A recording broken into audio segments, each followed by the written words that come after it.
Hey guys, and welcome back to my channel. In case you're new here, hi, my name is Digna.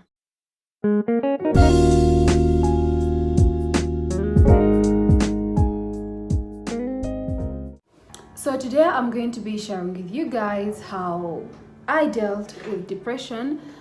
So I just want to share with you guys some of the causes that we overlook sometimes, and they end up getting to us and making us feel bad about ourselves and confused and shattered. And one of them is comparison, guys.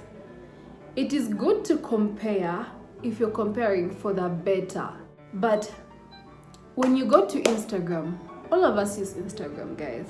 When you go to Instagram and you start comparing people's lives and you start seeing people's pictures when they've gone for trips, and you start seeing people's pictures with their boyfriends or with their girlfriends, and you're seeing relationship goals, and you start comparing with what is happening in your life, that is very dangerous, because you don't know what is behind the scenes. You don't know what's behind closed doors of other people. So you coming and comparing yourself to a picture that someone just posted is what is going to get you into depression. So just stop comparing. We used to do that, my friends and we used to joke about it a lot. We're like, you know what, I'm so happy today, I need to feel a bit sad, let me go to Instagram and look at people's lives. And you'd come back and you'd feel sad. You'd definitely feel sad because someone's having a baby, someone bought a new car, someone bought a house and they're posting, someone got a new job, and you're like, oh, okay. When you stop comparing yourself, that is step one to being happy. Another major problem that people actually face is trying to mute their emotions. Your emotions are valid. It's okay to feel sad sometimes. It's okay to feel low sometimes. It's okay to feel empty sometimes. But how you deal with it is actually what matters. So we have this tendency of muting our emotions and bottling them up, and you want to look fine, you want to look picture perfect all the time.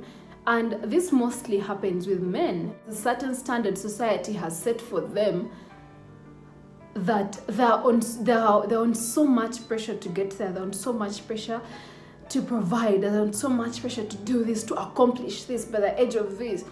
Your friends are becoming CEOs at the age of 25. You're here, you're struggling to even find your first job. Trying to bottle all that in and trying to be strong for yourself instead of actually taking one day at a time, doing the hard work, doing exactly what you're supposed to do, but taking one day at a time. You know, no pressure, guys. So wanting to meet your emotions is another thing that is going to be very dangerous for you, because you're going to bottle everything up, and one day you can't bottle anything up anymore, and everything is just going to explode. It's just going to explode, and it's just going to be a whole different story. One other thing that people do is thinking that people have it way worse, and this is how most of us were brought up actually. When you complain about something to your mom, they're like, so and so doesn't even have food, you're lucky you have this. So thinking that someone has it way worse is another thing that we do to mute our feelings, to just shut it out, to just put a mask on top of it, because you're like, okay, I might be complaining about this, but someone has it way worse. It is very true that someone has it way worse, but you have to deal with what is on your plate. You're not going to deal with what is on their plate. So just because someone is having it way worse, that could not even be the rock bottom, by the way. You might look at someone and think they're really suffering. You're like, oh my God, if I was in his place, I'd be crying day and night. But to them, it's like the normal, because they've been through worse. Thinking that someone has it way worse doesn't mean, okay, you're not supposed to feel what you want to feel. You're not supposed to be sad because there's someone that's sad. I know you can deal with your sadness, and they will deal with their sadness. Our rock bottoms are different. I might be hungry, and that is my rock bottom. I feel bad because I don't have food to eat. Someone might be broke. Most of us, when we are broke, we are depressed. We are sad. We're like, oh my God. When you don't have money, you don't have life, you're like, oh no, you're like, oh no, you feel like all the problems of the world are on your shoulders. So everyone's rock bottom is different. Put yourself first. Sometimes when you try to talk about something, someone's going to come and be like, you're babying yourself. Like, really? Like, seriously? Like, that is why you're sad? And I think this is one of the things that needs to be stopped. Because when someone is telling you what they're going through, to them it is bad. To them it is the worst that has happened to them. It might not be the worst that has happened to you. That doesn't mean that their feelings are invalid. They're not supposed to feel like that. That being said, I want to say most of our parents brought us up in a certain way where they don't baby us. They do not baby us. And even if you're sad, they're like, like what? Okay, now what? What do you want? Okay, now what? Like, you're really sad. And I do not blame them, because first of all, when they were growing up, there were no therapists. There wasn't counseling of children or of individuals. The only counseling you'd probably go to is a marriage counseling, which is an elder in the community or a church leader.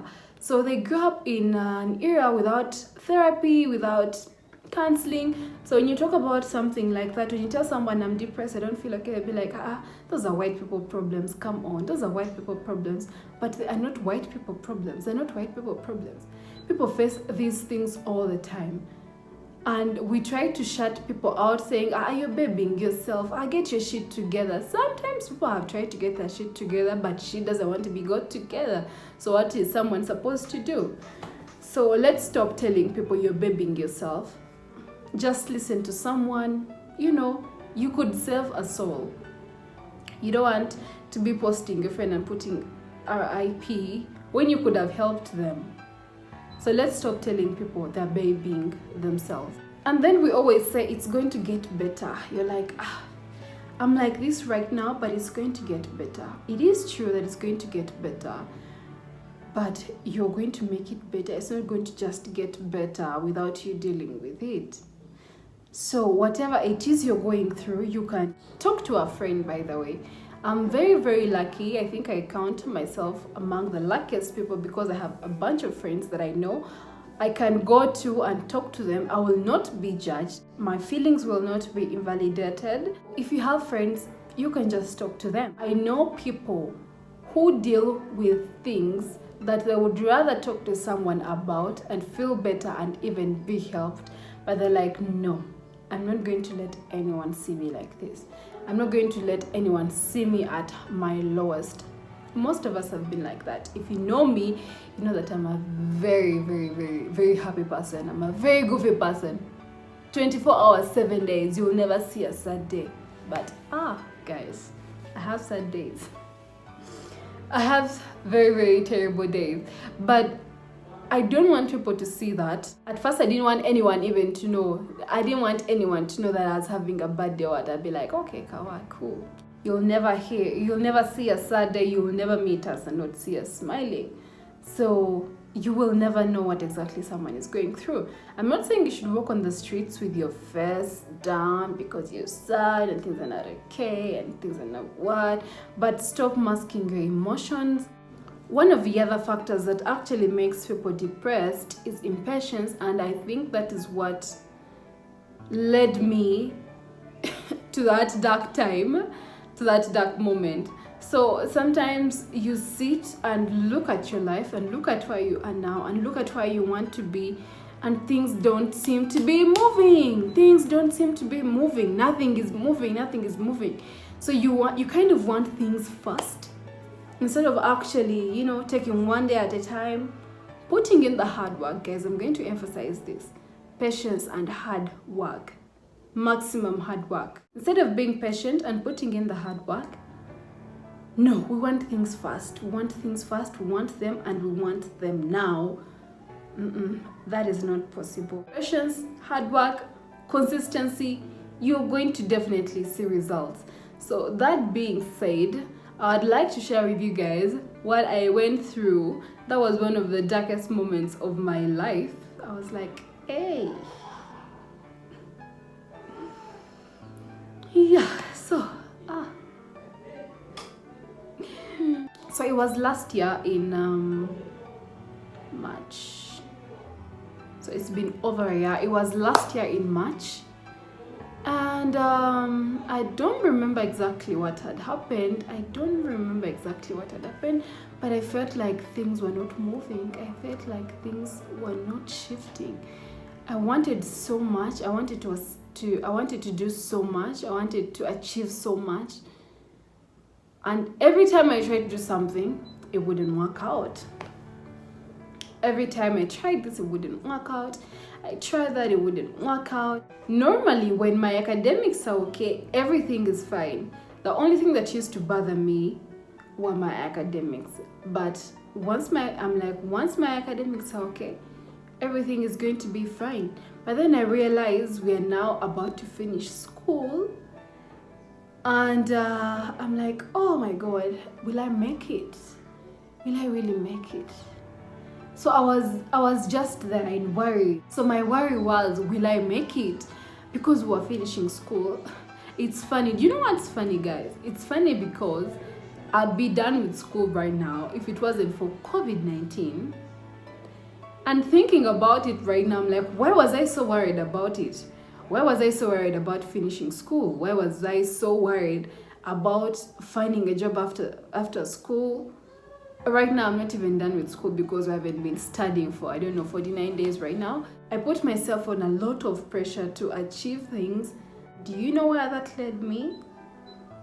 Into a dark moment, guys. It led me to cut off my friends. I felt like people are being a burden to me. I was like, you know what? Oh, I was being a burden to people because, when someone says good morning, they say, how are you? And you're like, I'm not fine. Tomorrow, you're like, I'm not fine. The next day, you're like, I'm not fine. But like, okay, what is wrong with you? So I felt like I was being a burden. I felt like they're being burdens to me. I didn't exactly tell them, don't talk to me again. But I didn't like text them. I was just there like, my academics are doing okay. But having good grades doesn't guarantee that you're going to be successful. I wasn't relating well. My friends were like, where is Digna, you guys? They make fun of us. They're like, you know what? Let's go and visit Digna. Whatever she's up to, we are going to find out. And then they'd come and find me in my room and I'm seated and I'm chilling and they're like, why the hell are you always here? Why are you always here? Like, what is wrong with you? And then would laugh about it and then they would go and then I'd be back to my own world. And then it came to a point where I didn't want to be alone. If you know me, you know that I'm a very happy person. I'm a very goofy person. It's vibes 24 hours, 7 days. But it reached a point where I didn't want to be alone because I feared being alone. I feared my thoughts when I was alone. I was like, you know what? I don't want to be alone. So that is when I started going to, if anyone was going to the bar, I don't care which bar you're going to. We're going together. We are going to the bar and you're going to be there together. So that by the time I come back, it's 2 a.m. in the morning and I just sleep and it's the next day. If it was a discussion in class, I would sit. Even if I didn't really feel like discussing, I just wanted to be around people. I just wanted things to distract my thoughts and not think about myself and stuff because it would make me really feel bad. I came to a point where I just had to let myself be vulnerable. I came to a point where I was like, you know what? I need help. I need help because this is not cute. I was like, who do I call? So one time I just picked up I rarely call people. I rarely call people. So one time I called my friend and I told them, you know what? I need you to come and see me. They're like, oh, you know what? I was at campus. I had a discussion. It was actually close to exam time. No. I think tests. People are doing tests during that time. So they're like, I'm at campus. I'm in a discussion. I'm like, okay, it's okay. So now there I feel like, I don't even want to bother anyone because I might call someone here to just cheer me up and they'd be like, did you just call me out of a discussion to come and just be here to cheer you up? Some people are like that. But then I was like, no, I'm alone right now. I don't want to be alone. So I just picked up the phone and called my friend again and told them, please come to hostel and come and see me. There's something I need to tell you. So they're like, okay. So I was just there, and I had a knock on my door, and it was my friend. And they came in and we sat. And you know, the funny thing is that I just wanted to rant. I just wanted to rant. I just wanted someone to take it out on. I just wanted to rant, so I just took it out on them. And that is what happens with most people. You just want someone to talk to. You just want someone to listen to you and validate what you're feeling. And they'd be like, oh, guess what? This happened to me as well. This is how I dealt with it. This is going to get better. It's okay to feel like that. It's okay to, it's okay to be sad. So I'm really happy that I can actually call someone, that I have a contact that I can call to leave whatever they're doing and just come and be with me. No judgment, no what. So my friend and I stayed there for a couple of hours, and it made so much of a difference, guys, because I was able to take it out. I just wanted to rant. I didn't want consolation.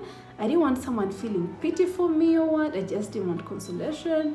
I just wanted to rant. And I felt much better. I felt much better right after. I was like, oh, wait. This is like 0 to 100. I just couldn't explain it. I haven't felt the same way ever since. I can confidently say that I'm in a very happy place right now, but that wasn't a cute place, guys. That where I wasn't a very cute place. That being said, if you ever want to talk, guys, if you ever want to talk, and I mean anyone, please, just reach out to me, because I've been there, seen it, done it. If you ever want to talk, just reach out to me. My Instagram will be right here, and my Twitter is just here. It's just a DM. My DMs are open, my accounts are not private. Please, please, please, if you ever want to talk, please talk to me. Do not make decisions, guys. Don't be alone. Please avoid being alone when you're at your lowest. You have friends, talk to your friends, be around people, be around your family members. Do not be alone. If you ever want to talk, please, please, please, please talk to me. I'm here any day, anytime. So I hope this video really helped someone who was like me, or who is like me right now. Just know you are not alone. We all go through those things, but we deal with them. We get better and we come out stronger. So if you've watched this video until the end, I suggest you subscribe. I suggest you leave a comment down below on how you're progressing, whatever it is. You can encourage someone to in the comment section. And like, share, yeah. I'll see you in my next video.